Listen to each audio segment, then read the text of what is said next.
न हम सफर से निकलेगा, न हम नसी से निकलेगा। हमारे पांव का कांटा हम ही से निकलेगा। जब समस्या हमारी है तो संघर्ष भी हमें करना पड़ेगा। पहले भी बाबा साहब अम्बेडकर ने अपने 4-4 बच्चे कुर्बान करके हमें संविधान में हक अधिकार दिए, और आज ये हक अधिकार हमें मिल गए, लेकिन हम उन हक अधिकारों का प्रयोग सही तरह नहीं कर पाए और हम इस देश में जुल्म जाति का शिकार हो रहे हैं। अगर हमें गरीबी, बेबसी, लाचारी खत्म करनी, मैं आपको कह रहा हूं, सब लोगों को, दलित पिछड़े वर्ग के लोग कह रहा हूं, पाल को, प्रजापति को, कश्यप को, सैनी को, विश्वकर्मा को, मौर्य को, साक्य को, कुशवाहा को, जाट को, गुजर को, तमाम जो पिछड़े वर्ग की जातियां हैं, मुस्लिम भाइयों कह रहा हूं, तमाम चमार, वाल्मीकि, पासी, धोबी, कोरी, खटीक, सब लोग कह रहा हूं, अगर इस देश में गुलामी की बेड़ियां काटनी है और गरीबी, बेबसी खत्म करनी है तो राजकाज लाओ। क्योंकि देखो, जो परिवर्तन हम चाहते हैं वो बिना शक्ति के नहीं हो सकता। शक्ति है राजनीति में। जब तक हम राजनीति में कामयाब नहीं होंगे तब तक हम अपने लोगों के लिए कुछ कर नहीं पाएंगे। तो राजनीति में कामयाब आप लोग हमारी मदद कर सकते हैं। इस बार जब 24 का चुनाव आ गया है, आप अपना कीमती वोट केतली के चुनाव निशान पर डालकर चंद्रशेखर आजाद के हाथों को मजबूत करोगे तो चंद्रशेखर आजाद ताकतवर होगा। जो डॉक्टर बाबा साहब अम्बेडकर को मानने वाले हैं, जो राष्ट्रपिता ज्योतिबा फूले जी को मानने वाले हैं, जो साहू जी को मानने वाले हैं, जो संत राम बी प्रजापति जी को मानने वाले हैं, जो महामना रामसु वर्मा, मान्यवर दीना भाना वाल्मीकि और मान्यवर काशीराम साहब को मानने वाले हैं, मैं उन सबको ये कहना चाहता हूं कि भारत में लोकतंत्र है और लोकतंत्र में राजनीतिक ताकत जब तक आपकी नहीं बनेगी, आपकी जिंदगी में कोई परिवर्तन नहीं। जिनके पास राजकाज होता है वही लोग आगे बढ़ते हैं, उन्हीं को जमीन मिलती है, उन्हीं के बच्चे रोजगार करते हैं, उन्हीं को नौकरी मिलती है, उन्हीं के उद्योग धंधे होते हैं, उन्हीं के पास साधन सुविधाएं होती हैं, उन्हीं के घर मकान अच्छे होते हैं, उनके लिए अच्छी सड़क होती है, उनको महंगाई, बेरोजगारी से परेशानी नहीं उठानी पड़ती। और जिनके पास राजकाज नहीं होता उनके पढ़े लिखे बच्चे भी बेरोजगार घूमते हैं। तो इस देश में जो भारतीय जनता पार्टी की सरकार है वो चाहती है कि देश के संविधान को खत्म करके वो दोबारा से वो व्यवस्था लागू कर दे जो आजादी से पहले थी। लेकिन हम लोग ये तय करके बैठे हैं कि बाबा साहब अम्बेडकर के संविधान को न मुसीबत आने देंगे और ना ही बाबा साहब अम्बेडकर के बच्चों को इस देश में गैर बराबरी, जुल्म जाति का शिकार होने देंगे। ये जो नौजवान जो मुझे देखते हैं, हमारी बहनें जो मुझे देखती हैं फोन के माध्यम से, टीवी के माध्यम से, अखबार के माध्यम से, मैं बस आपको ये कहना चाहता हूं, अगर गरीबी, बेबसी, लाचारी की जिंदगी अच्छी लग रही हो तो कोई बात नहीं, और अगर ये जिंदगी अच्छी नहीं लग रही है तो इस जिंदगी को बदलने के लिए कुछ तो करो। अगर इस जिंदगी में खुश हो, मैं इनको भी पूछ रहा हूं जो ऊपर बैठे हैं, इस गरीबी, बेबसी, लाचारी की जिंदगी में खुश हो तो कोई बात नहीं, और अगर इसमें खुश नहीं तो इसको बदलने के लिए कुछ तो करो, कोई तो प्रयास करो कि जिंदगी खत्म हो। 70-75 साल हो गए, आज तक भी हमारे बारे में किसने नहीं सोचा, तो हमें तो अपने बारे में सोचना चाहिए, नहीं सोचना चाहिए? भाई गरीबों के भी कुछ सपने होंगे, नहीं होंगे? क्या इस देश में गरीब जानवर की जिंदगी जिएगा, उसको भी तो कुछ आगे बढ़ना होगा, उसको भी तो सुख सुविधा चाहिए, नहीं चाहिए? आप अपनी धर्मशाला को ही देख लो, ये तो हमारे नौजवान लोग यहाँ बैठने में अपमान महसूस कर रहे नीचे, लेकिन ये गुरु घर है। यहाँ तो अगर इस मिट्टी को जब हमने गुरु घर मान लिया इसको, तो इसकी तो मिट्टी भी कण कण हमारे लिए बहुत महत्वपूर्ण है। अगर हमें जमीन पर बैठने का मौका मिल जाए तो कोई बात नहीं, ठीक है? तो मैं आपसे कह रहा हूँ, इसको अपनी धर्मशाला का देखो, जैसे अधूरी है ऐसे हमारा जीवन अधूरा है।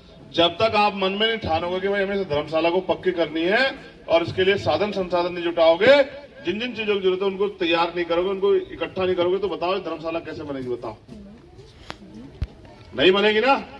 जब तक आप लोग तय नहीं करोगे, कोई दूसरे गांव का व्यक्ति आके बनवाएगा कि इसको भाई तुम्हारी धर्मशाला नहीं बनी, बना लो, ठीक है?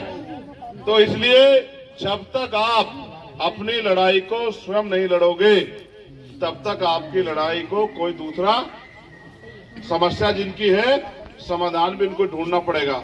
एक कहावत है, कहते हैं न हम सफर से निकलेगा, न हम नसी से निकलेगा, हमारे पांव का कांटा हम ही से निकलेगा। जब समस्या हमारी है तो संघर्ष भी हमें करना पड़ेगा। पहले भी बाबा साहब अम्बेडकर ने अपने 4-4 बच्चे कुर्बान करके हमें संविधान में हक अधिकार दिए, और आज ये हक अधिकार हमें मिल गए, लेकिन हम उन हक अधिकारों का प्रयोग सही तरह नहीं कर पाए और हम इस देश में जुल्म जाति का शिकार हो रहे हैं। अगर हमें गरीबी, बेबसी, लाचारी खत्म करनी, मैं आपको कह रहा हूं, सब लोगों को, दलित पिछड़े वर्ग के लोग कह रहा हूं, पाल को, प्रजापति को, कश्यप को, सैनी को, विश्वकर्मा को, मौर्य को, शाक्य को, कुशवाहा को, जाट को, गुजर को, तमाम जो पिछड़े वर्ग की जातियां हैं, मुस्लिम भाइयों कह रहा हूं, तमाम चमार, बाल्मीकि, पासी, धोबी, कोरी, खटीक, सब लोग कह रहा हूं, अगर इस देश में गुलामी की बेड़ियां काटनी है और गरीबी बेबसी खत्म करनी है तो राजकाज लाओ। सदगुरु रविदास जी महाराज भी कह गए, ये दोनों सीनियर लोग हमारे बैठे हैं। सदगुरु रविदास जी महाराज ने कहा, सुख शांति का जीवन जीने के दो रास्ते हैं। रविदास मानुष करी बसन को सू करे तो इंठाओ, एक सु स्वराज माई, दूसर मरगट गाओ। कि सुख शांति का जीवन जीने के दो रास्ते हैं। पहला स्वराज माई, क्या तो अपना राज हो, या दूसरा शमशान घाट कब्रिस्तान, मरने के बाद सुख शांति मिलेगी, इसके अलावा कोई रास्ता नहीं है। दूसरी उन्होंने कहा, ऐसा चाहूं राज में जहां मिले सब अन्नु अन्न और छोटे बड़े सब सम बसे। रविदास रहे प्रसन्न की राज ऐसा हो जिसमें कोई छोटा बड़ा ना हो, कोई ऊंच नीच ना हो, कोई गरीब अमीर ना हो, किसी बहन बेटी का अपमान ना हो, किसी को गरीबी बेबसी जिंदगी में जीना न पड़े, सबको खाने के लिए अन्न की, तन ढकने के लिए कपड़े की, सर ढकने के लिए छत की व्यवस्था हो, सब लोग मिलजुल के आगे बढ़े, ऐसा राजकाज आना चाहिए।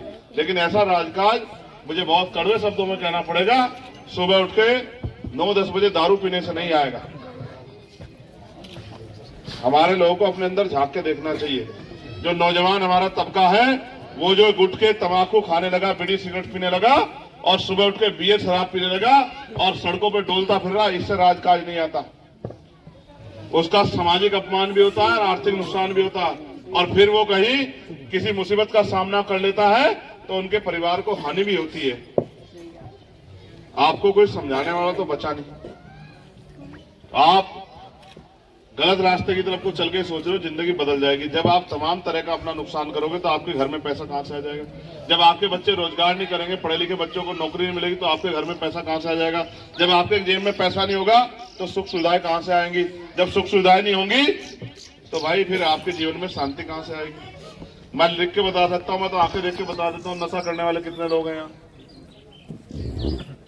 इनकी माँ ने 9 महीने पेट में रखा, खुद गीले में लेटी, इनको सूखे में लिटाया कि मेरा बच्चा बड़ा होकर मेरी जिंदगी बदलेगा, 4 पैसे कमा के जो गरीबी बेबसी मैंने देखी उसको दूर करेगा। लेकिन ये अपने जीवन को मौज में काट रहे हैं।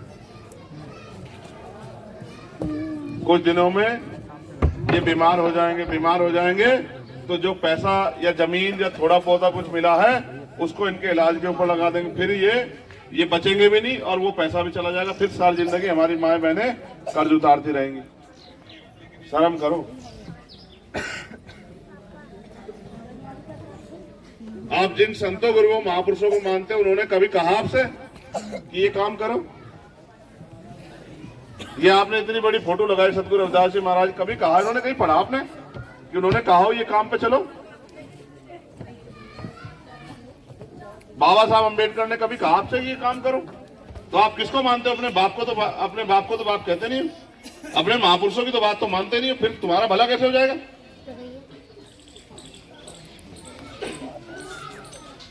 इस देश में वही कौम, जो कौम अपना इतिहास जानती है, वही तरक्की कर सकती है। और इतिहास गवाह है कि जिस समाज ने जो लड़ना सीखा है वही समाज तरक्की करके गया। और तुम्हारे गांव में इसका वो होगा उदाहरण, तुम्हारे गांव में कोई पढ़ लिख के नौजवान नौकरी लगा होगा, 4 पैसे कमाता होगा तो बढ़िया मकान बनाया होगा, बढ़िया सुख सुविधा ली होंगी और यहाँ से बेच के कहीं होस्ता शहर में बना लिया हो।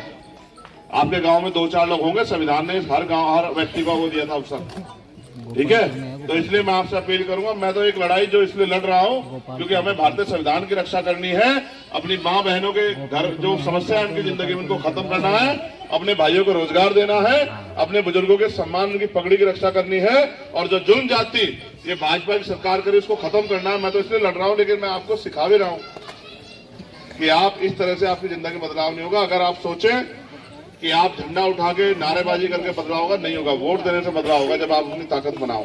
क्योंकि देखो, जो परिवर्तन हम चाहते हैं वो बिना शक्ति के नहीं हो सकता। शक्ति है राजनीति में। जब तक हम राजनीति में कामयाब नहीं होंगे तब तक हम अपने लोगों के लिए कुछ कर नहीं पाएंगे।